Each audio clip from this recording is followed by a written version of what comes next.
Welcome to 30 Minutes of Faith. We're very happy to have Bishop William Weigand with us today from the Sacramento Diocese of the Catholic Church.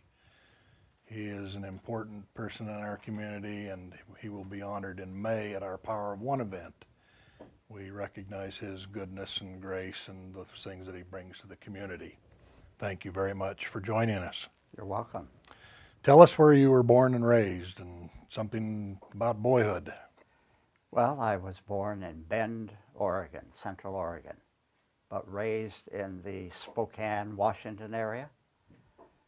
My father was the manager of a JCPenney store in small towns around Spokane. I ended up on the Idaho side, St. Mary's, Idaho, from where I went to the seminary and became a priest of Idaho.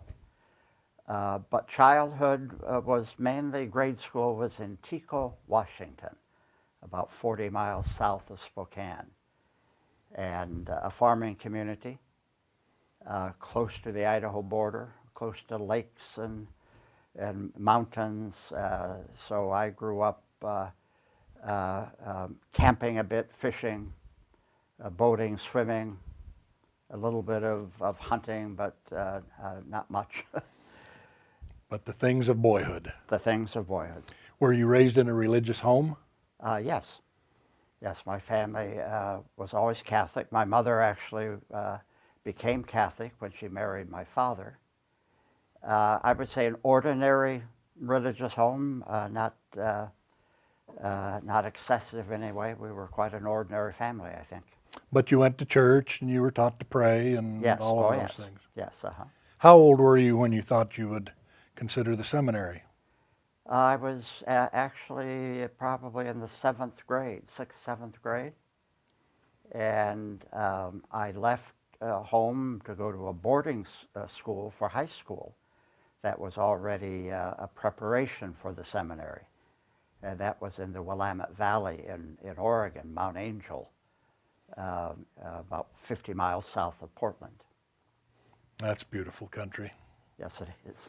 And the Tri-Cities area of eastern Washington has always been very unique unto itself, and the things that happen there, to my way of understanding that. Yes. Now, one of the things I've been really wanting to ask you about is I lived in Salt Lake as a young adult, young husband and father when you were serving there, and the beauty of the Cathedral of the Madeleine, or Madeleine, I'm not quite sure how to pronounce that, and the reverence that you were held in by the Mormon people who thought you were a perfect fit for the Catholics to be plunked down in the middle of Salt Lake City. Was that a good experience for you, or was that hard? It was both. It was certainly a very good experience, but I went to Salt Lake as the Catholic bishop from a small parish in southwestern Idaho, Homedale, just 4 miles from the Oregon border. And it was a very comfortable fit, especially after having, by that time I had returned from South America, where I spent 10 years as a young priest in missionary service. What was hard about Salt Lake City was just the responsibilities of the office, and that diocese covers the whole state of Utah, and the Catholic population, while centered in the Wasatch, Salt Lake, Ogden particularly, required travel over the whole state, which is a beautiful state, but it was challenging in terms of the distances, the scattered Catholic communities.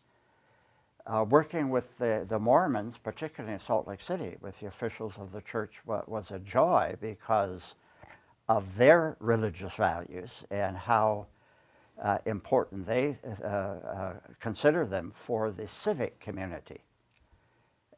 So it was just wonderful working with in a community that valued traditional values and the importance of good living and of the importance of family, the sacredness of human life, and the importance of maintaining values, passing them from one generation to the other. And in the, at least at that time, the 13 plus years that I was in Salt Lake City, the values for the most part were honored in the general community, not just among the Mormons. We also had a good relationship with other Protestant, other Christian groups, and it seems to me the relationships there were closer than any place else where I've lived, including here in California. I went to junior high and high school up in Heber City, east of Salt Lake. And I dated a girl who went to church at a different building that I went to, and it was an older one. It had one of the early ones built. And along about our sophomore, junior year, the LDS Church decided to build a new one, and they put that old one up for sale, and the Catholic Church bought it. And they remodeled it, and they fixed it to the way they wanted. One of my good boyfriends was Catholic, and he'd been going over to Park City to go to church. So now the Catholic Church had, their own meeting house right off of Main Street in Heber City. And Tony would say, I'll go to church with you if you'll come to church with me. So I did. And I loved Mass and other things that unfolded, and we had a wonderful time. And that was a very early taste for me of particularly the Mormons and the Catholics, and I liked the taste of it very well. And that particular ward, that building, I remember it very well. It served us, and as far as I know, is still serving I believe it the is. Catholic community. And from there was an outreach. I don't remember just why, but kind of an outreach to the poor. That and in these days there are Hispanics in that area. Yes. Serving Park City, I think. Yes. The tourist community, but many live in Heber City, and even in my day there was a kind of a community effort to look out for those who were less well off, So the former ward house that became the Catholic Church, St. Lawrence Mission, yes. Served for worship and prayer, but also as community outreach. Well, it was a nice addition to the community, and everybody thought that. Now, were you surprised when you got word you were coming to Sacramento? I mean, did you know you'd be leaving Salt Lake going somewhere soon? Or did you think you'd be there another 10 years? Or? Basically, I did not know. And in general, a Catholic bishop stays put. That's the general trend. But there were rumors flying around our circles. And I was told later there were rumors in Sacramento that I was being considered. I have no idea how those things get started. So only in that sense that there had been rumors that when I got the word, it clicked. I was not anxious, however, I have to say, to leave Salt Lake City. I had been there almost 13 and a half years. It had become very comfortable. I had some good relationships with the Mormon community and with people in general. So the idea of starting out from scratch didn't fill me with a lot of joy. But once I got here, I loved it, and the transition was quite easy, actually. Well, we were already living here when you came here, and my family, me and my house, we were thrilled you were coming here because we knew what your reputation was in Utah. Now, let's talk a little bit more about your parents and brothers and your brother. You still have brothers who are living? All three of my brothers are still alive. The oldest is turning 80 this summer. Are they in good health and plugging along? Relatively. I'm the third of the four, so I have one younger brother who lives in Arizona with his family. They've all had some health issues, bypass surgery, that sort of thing.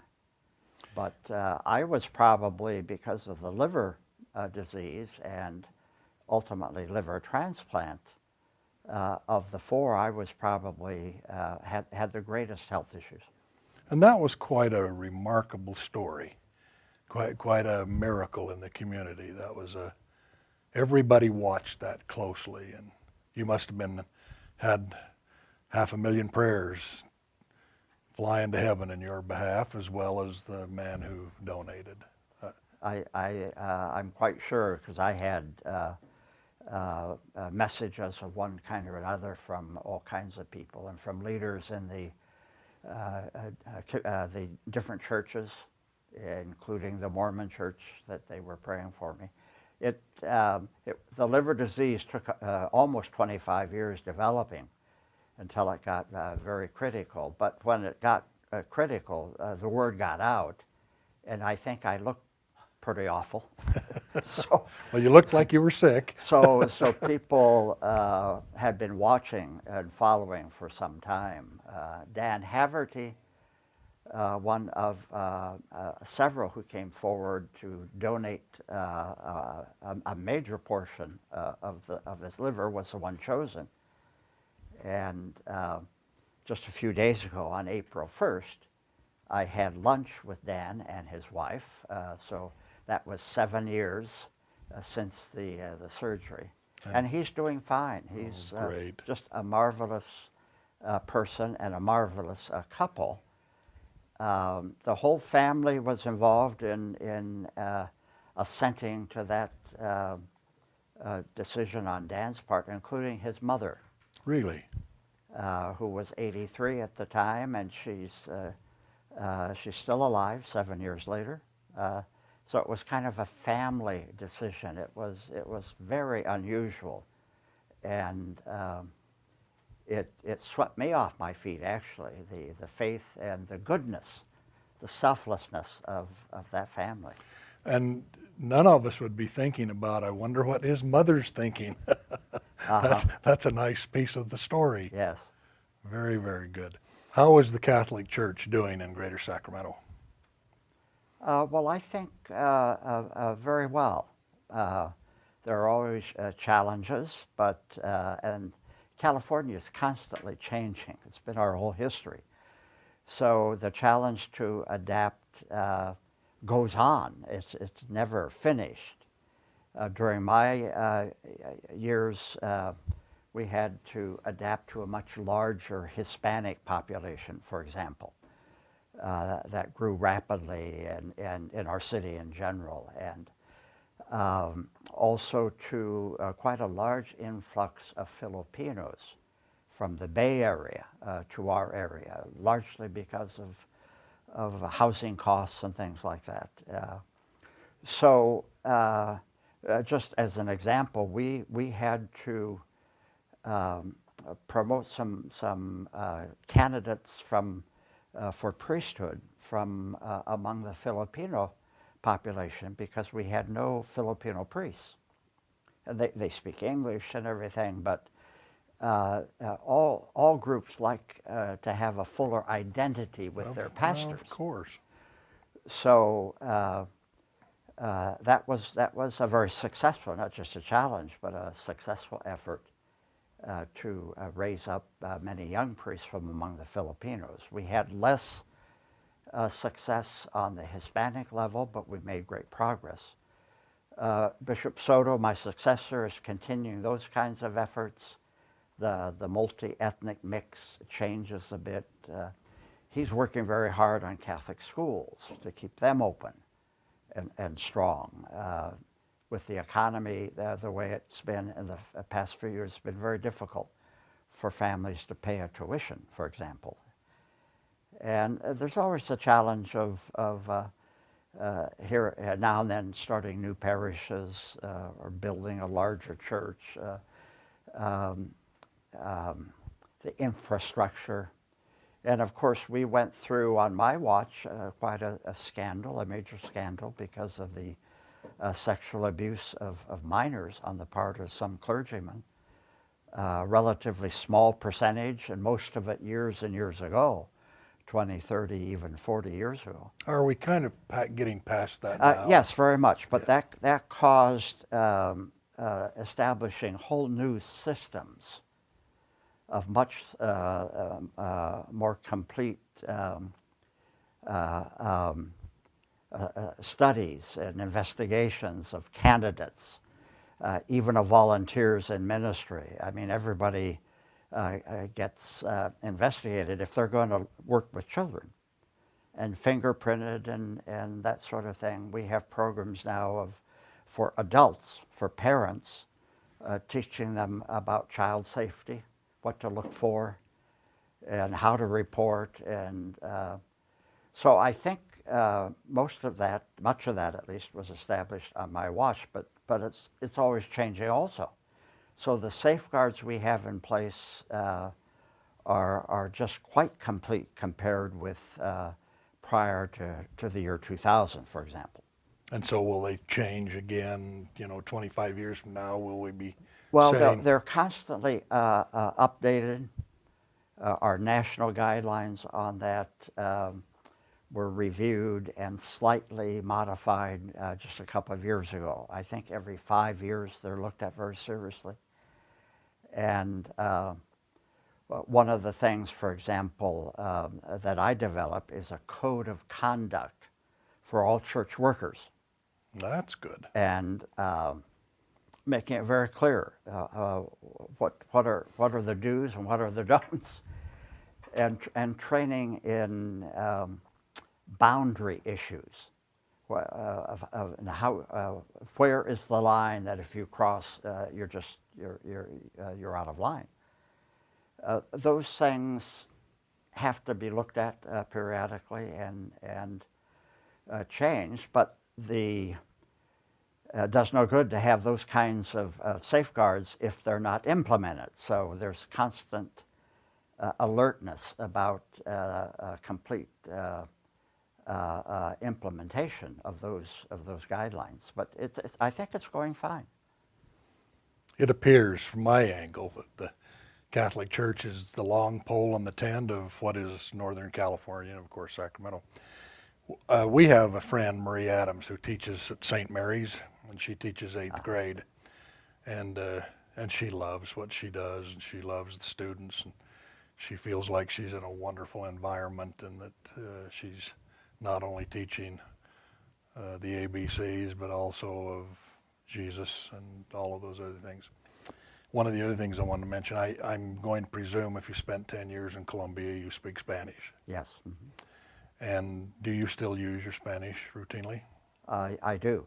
That was one of the reasons probably I was chosen for Sacramento, by the way, because I did know Spanish. It was a huge need at the time. But many of our communities here in the metro area, but up and down the valley, in the metro area, many of the people are very bilingual, but for prayer and worship, they still prefer their native language. It's just where they're more authentic in themselves. Up the valley, we have many more people who are the adults. The children speak English, but the adults don't necessarily. So anytime I fill in for Bishop Soto in some event, very often it may be in Spanish, but very often it'll be at least bilingual.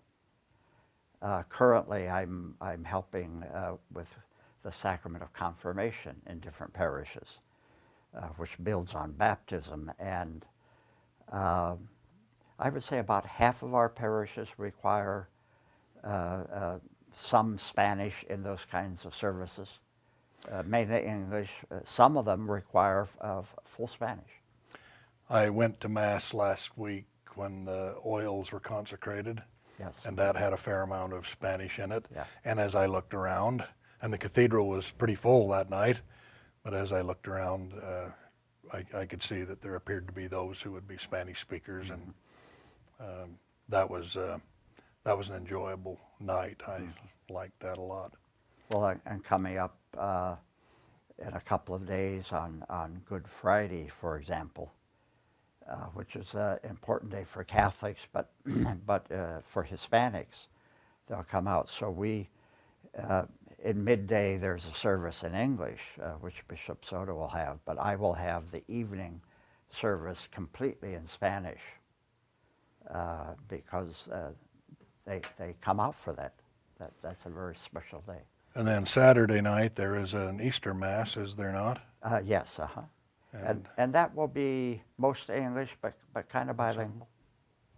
That's wonderful. So. That's wonderful. That I think sometimes if I were somewhere, my wife and I spent a month in the south of South America earlier this year when it was summer down there, and if you just go up to McDonald's, you have to point. If you don't speak Spanish, you have to point at the meal that you want. And I knew naranja was orange and a few words like that, but you still had to point at the size you wanted and all of those other things. So if I were going to go to church in a country like that and I had to sit there and couldn't understand much of what they were saying to me, I would appreciate when someone would come in and talk to me and teach me in my native language.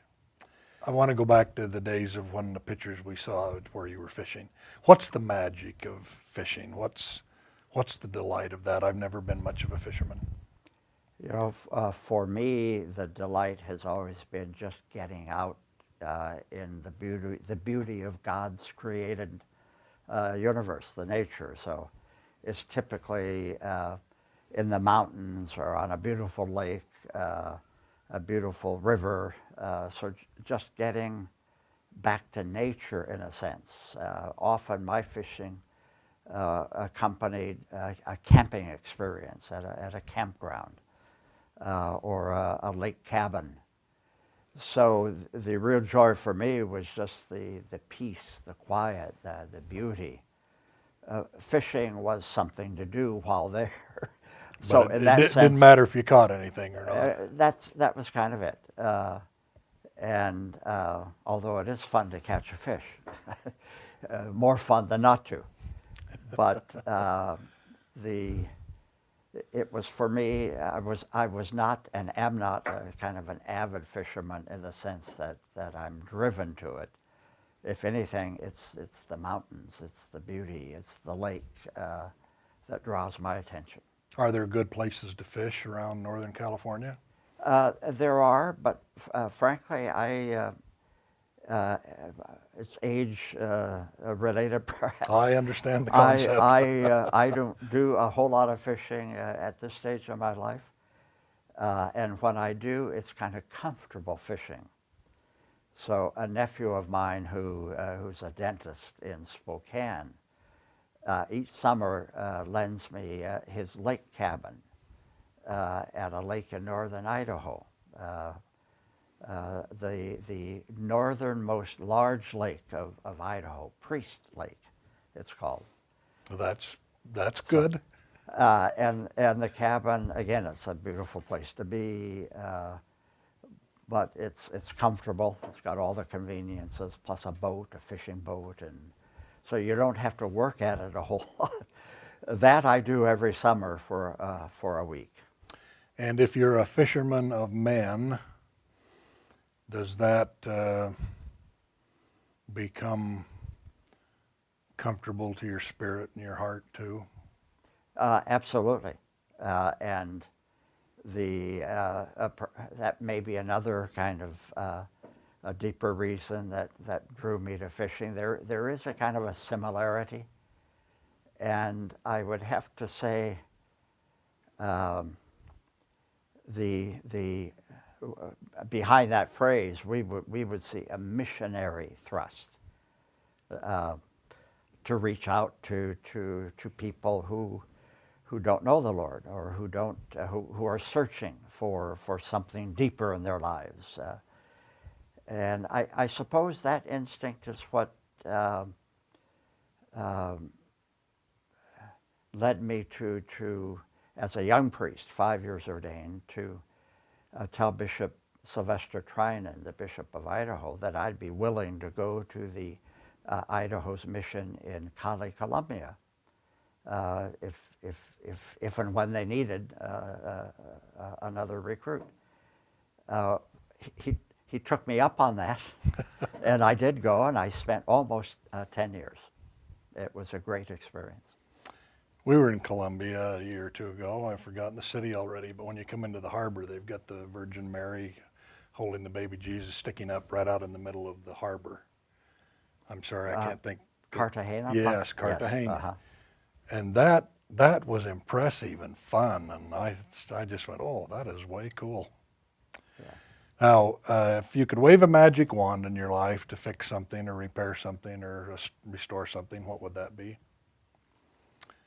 You know, I would love to fix what we call the Holy Land, Jerusalem, State of Israel with the Palestinians. You've got the mix of religious, Muslim, Christian, Jewish, different politics. It's extremely complex. I've been there a number of times. I would like to fix that. It needs fixing. For their sakes and for the good of the world. Nice answer. And thank you again for joining us. It's a pleasure to visit with you. You're welcome. I've enjoyed it. Okay, take care.